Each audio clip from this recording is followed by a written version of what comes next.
Hello everyone and welcome back to Philosophical Fridays. This is the show where I take a big philosophical question, I break it down, and hopefully by the end of the video we have an answer. So this week's question is, should we stop pre-ordering games especially?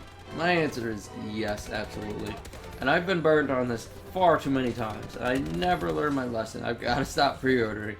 But I love gaming so much, and I have faith in the companies that I buy games from that they're going to make a broken game, that they're not going to make a broken game.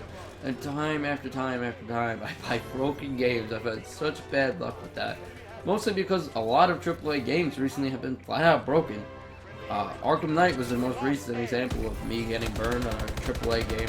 I love the Arkham series, and it hasn't been broken to a large extent. I pre-ordered it on PC to a broken experience. I mean, I managed to get past the full screen gaming laptop rendering bug by accident. I just kind of switched it into Windows and all of a sudden the game worked, and then I found out later that that's a known bug with the game. But yeah, I got past that. Originally I didn't have frame rate issues. Now I'm having really bad frame rate issues even though I didn't change anything. The patch actually kind of ruined it for me. But yeah, I pre-ordered SimCity. Advanced Warfare was actually one of the better launches, but it still had a lot of gun balancing problems. It had bad connection issues. It had problems. Halo Master Chief Collection, which is a game I don't have, was really bad. At Battlefield 4, that was broken practically at launch. So many of these games come out broken, and it's like, why do we continue to pre-order games when they come out broken? Batman Arkham Knight PC was coded by an external company that they hired to do this PC port. And I feel bad for those guys because obviously that game was not ready to come out on PC. And what we've seen Rockstar do with GTA 5 is they delayed GTA 5 on PC even months after the PS4 and Xbox One editions came out. But that was a great port. Obviously it had the video editor. Got mods, which are great. It's got a lot of good stuff going on in that mod. The graphics look great. There's a lot of good PC settings. People like that port. That's known as a good PC port. That came out a long time after the original GTA 5 came out on 360 and PS3. I think about a year and a half later. That was obviously an example of a good decision by Rockstar. This was a game that probably should have had the same treatment. Obviously, they didn't give this external development team time, and now they're throwing them under the bus for making a bad port when it just obviously was not done. It wasn't ready to be released, and I'm sure these guys told Rocksteady, like, hey, this is not ready to be released, and Rocksteady said, hey, we've delayed this game, I think 2 times already, we gotta get this thing out. And they released a broken game. They obviously knew what they were doing. I'm sure the development team told them, hey, this isn't ready. And Rocksteady's now throwing them under the bus for making a bad port. Even though it is a bad port, but it's not done. I mean, they're releasing patches and they've taken it off the Steam store. They've been taking moves to kind of, ease the pain a little bit, I guess.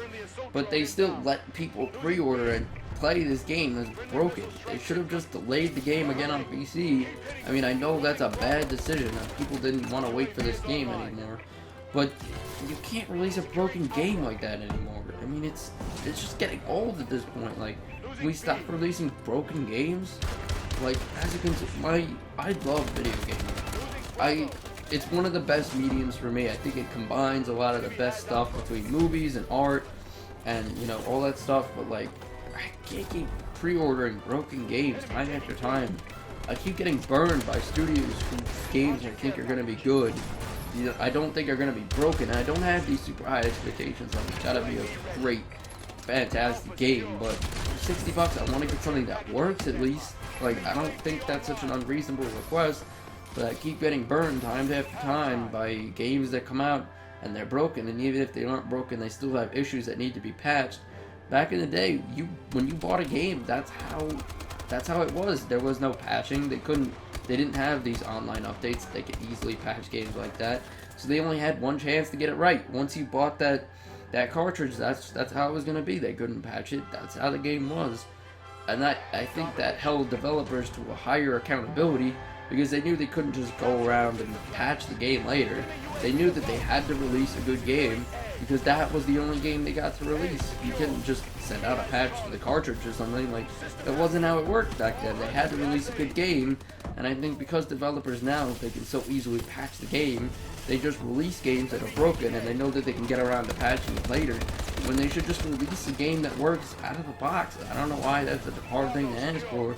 Consumers spend a lot of money on these games, and then they buy DLC, microtransactions, all these ways that companies can make money off their games. Just release a good game. I mean, it shouldn't be that hard of a thing to ask.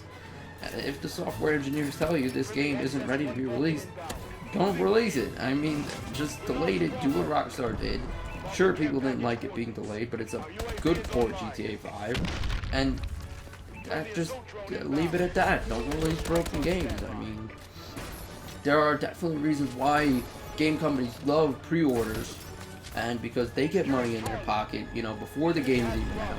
So they get to take that money and they can do whatever they want with it. You know, they can put it back into the development team to help develop the game, or whatever. And it looks good to investors and shareholders to say, you know, look, we haven't even released this game yet, but we've already got X amount of sales. So I definitely understand why, as a company, you want pre-orders. Pre-orders look good for you as a business because it shows interest in the project, and that's what happened with Shenmue 3, you know, getting all those pre-orders off the bat. Sony had intentions to fund it the whole time anyway, but they see that huge interest in the game. They get their 2 million funding goal in a couple of hours, set a Kickstarter record, and you know, then it looks good for Sony. You know, people like this game, we're going to throw our money into it definitely, because, you know, we're going to be able to get a lot of sales off this. And that's why companies love pre-orders. But you can't keep going and pre-ordering these games, and it's consumers' faults. It's our fault, because we keep pre-ordering games. And if we stop pre-ordering games and we wait until they come out and we hear that they're not broken to buy them, then companies, then they can't release broken games, because if people stop pre-ordering, then they say, you know, if we're not getting any pre-orders, if we're going to sell this game, we have to actually release a good game, because we don't have any pre-order sales. No one's going to take this broken game off of our hands as soon as it's released, because they already paid for it. They're getting it no matter what condition it's in. If people wait until the game actually comes out and they wait to hear that it's not broken to buy it, then they have to release a game that works, because if it's broken, people aren't going to buy it, because they didn't pre-order it. Why are they going to buy a broken game? They know it's broken. Pre-orders is just a bad faith system, because, like, you pre-order a game, it's broken, you're crap out of luck. I mean, now we can refund games, but still, it's like, you put your faith into a company, they give you a broken product, it makes you not want to buy games from them again. I like Rocksteady, I like the Arkham trilogy, but it's gonna be hard for me to pre-order the next whatever game that they make, because it's still gonna have a bad taste in my mouth from the Arkham games. The Arkham Knight, not the Arkham games. I still love the Arkham games. Arkham Knight is a good core experience, but I kind of talked about this. It's probably not gonna come out until long after this video, but you know, Arkham Knight at its core is a good core experience by Rocksteady, but because it's such a bad PC port, it just leaves a bad taste in my mouth. And I'm always going to think about that when I rank the Arkham games, and the next time I think about buying a Rocksteady game, and that goes along with any of the broken games. So, I personally think we should stop pre-ordering games. I'm going to try and lay back on the pre-orders, and try and wait until games come out. But I know, like, as a YouTuber, and as just an avid gamer, whenever I hear about a game that I really want, I want to pre-order it, I want to get the game as soon as it comes out, to be able to get it into my hands, but can't just keep getting burned by all of these broken AAA titles and not, you know, be hesitant about the pre-orders. And the pre-order bonuses are a lot of gimmicky crap. I mean, you look at Arkham Knight, they gave the Harley Quinn DLC, which is what I got for pre-ordering on Steam. I know there's others, there's like a Jason Todd DLC and there's a couple others. But, you know, based upon what retailer you pre-order from, I know GameStop had the Harley Quinn and the Jason Todd, I believe. Anyway, it was like a 20-minute DLC, and I was like, that's it? Like, I literally said it when I was done with the Let's Play. I was like, that's it? Like, the only thing I get for pre-ordering this broken game is a 20-minute DLC. I mean, it was kind of fun. It was nice to play as a different character. We've had a couple different, you can play as like Azrael, Catwoman, Nightwing. The dual play allowed for a couple different playable characters. It was nice to get Harley Quinn. I think she's a good character. She hasn't been used very well in the Arkham series. But I was like, yeah, Harley Quinn DLC, cool. I'll pre-order for that. Get a 20-minute TLC. That's the only pre-order bonus I get for pre-ordering a broken game. So, yeah, that's it for this commentary, guys. Let me know in the comments, should we stop pre-ordering games? I've been guessed, like I've said a couple times throughout this commentary. As always, thank you so much for watching, guys. If you like this video, please leave a like and subscribe if you want to see more. Thank you so much for watching, and enjoy the rest of your day.